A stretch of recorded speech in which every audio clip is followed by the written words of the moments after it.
бұл жарақат деген бірден жазыла қоятын жарақат емес та. Өйткені 1 жыл 4 ай деген мен үшін өте ауыр. Ол үшін біраз еңбек керек. Еңбексіз ештеңе болмайды. Айда сер болсын шығып жатыр, Батыр Жүкенбаев шығып жатыр. Жас боксшы Садриддин Ахмедов деген боксшы шығып жатыр. Рингке шыққан соң мен өзім жұмысымды білем. Армысыз боксер қауым, кәсіпқой бокстың отаны Америкада еліміздің көк байрағын желбіретіп жүрген боксшыларымыз көп. Солардың бірі әрі бірегейі WBC International белбеуінің иегері Diamond Ring промоутерлік компаниясының ешкімнен жеңіліп көрмеген боксшысы Бекман Сойлыбаев бүгін Open Ring бағдарламасында қонақта. Бекман, қош келдіңіз, көңіл-күйіңіз қалай? Көңіл-күй өте тамаша. Жақсы көңіл-күйде келіп отыр. Бекманды шаршалаңнан жоғалтып алғандар көп. 2017 жылдың қазан айынан бері сіз рингке шыққан жоқпыз. Оның себебі сіздің жарақат алуыңыз, иә? Қазір денсаулығыңыз қалай? Қазір жарақатым қазір емделіп жатырмын. Аллаға шүкір, ақырындап бабына келе жатыр жаймен деп. Қазірше. Қандай жарақат болды негізі? Сол туралы толығырақ айтсаңыз. Жарақатым оң қолымның шынтағынан басталды. Одан кейін мойынға өтті. Мойынмен екеуі алмасып отыр постоянно. Қазір мойынмен шынтақты емдетіп жатыр. Аллаға шүкір, қазір бабына келе жатыр. Өйткені қазір шамалы уақыт керек болып жатыр. Өйткені сол себептен шаршалаңнан шыға алмай жатырмын. Бұл жарақат деген бірден жазыла қоятын жарақат емес та. Қанша болып ем алып жатқаныңызға? Ем алып жатқаныма 1 жыл 4 ай болды. Осы жарақатыма байланысты 1 жыл 4 ай енді дем алып, анда-санда жүгіріп жүрдім. Қазір енді 3 айдай болды. Ешқандай жаттығу жасап жатқан жоқпын. Тек емделіп жатырмын. Өйткені емделіп жатқан кезде ешқандай нагрузка түсуге болмайды деп айтты. Сол себептен қазір енді бастаймын, Алла бұйырса. Шаршалаңды сағынған шығарсыз. Көрерменді қуантатын қандай жаңалығыңыз бар? Жалпы шаршалаңға қашан қайта оралу ойыңызда бар? Шаршалаңды әрине сағындым. Өйткені 1 жыл 4 ай деген мен үшін өте ауыр. Тренировка істеп өскен соң, тренировкасыз өмір сүру деген өте қиын. Енді Алла бұйырса, емім біткен соң, осы жазға жақын шаршалаңға шығып қаладым деп ойлап жатырмын мен, Алла бұйырса. Жалпы осы соңғы 1 жылдың ішінде өміріңізде қандай өзгерістер орын алды?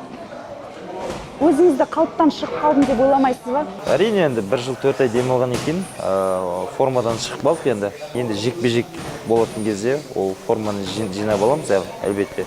Ол үшін біраз еңбек керек. Еңбексіз ештеңе болмайды. Соның үшін енді жазылған кейде сразу еңбегімізді бастаймыз. Жемісін сосын көре жатамыз. Қазір сізде WBC International белбеуі бар, иә? Осы белбеудің тағдыры не болып жатыр? WBC-дің белбеуі менде бар, қазір өзімде. Шаршалаңға шыға алмаған соң, қазір ол әлі менде тұр. Енді жарақатым жазылған соң, ары қарай қорғай берем.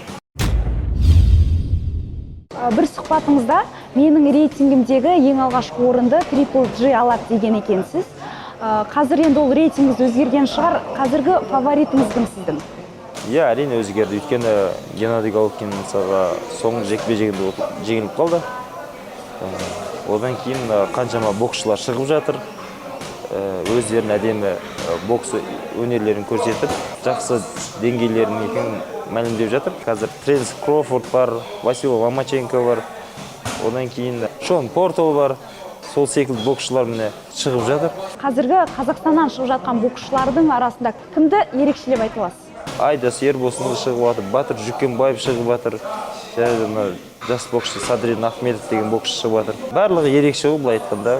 Қазір өте жақсы бойлар көрсетіп жатыр, елімізді танытып жатыр.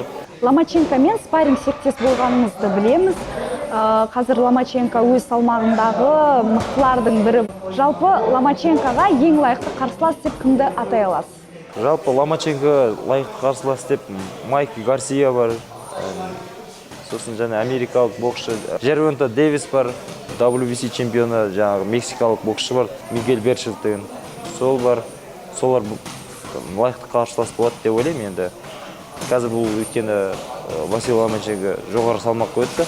Бұл жердегі боксшылар өте басқаша бокс көрсетеді, өнерлері. Енді алда көре жатармыз ол қандай лайық боксшылар екен. Енді сіздің өзіңіздің екінші орта салмақтағы сізге лайықты қарсылас, сіз кіммен шыққыңыз келеді? Мен былай айтқанда кез келгенмен шыққым келеді, өйткені өзімнен жоғарғы рейтингтегілермен енді алла бұйырса бәрімен шығып жатамыз. Өйткені еліміздің атын шығару, поездтарды жеңіп алу, сол енді арманымыз.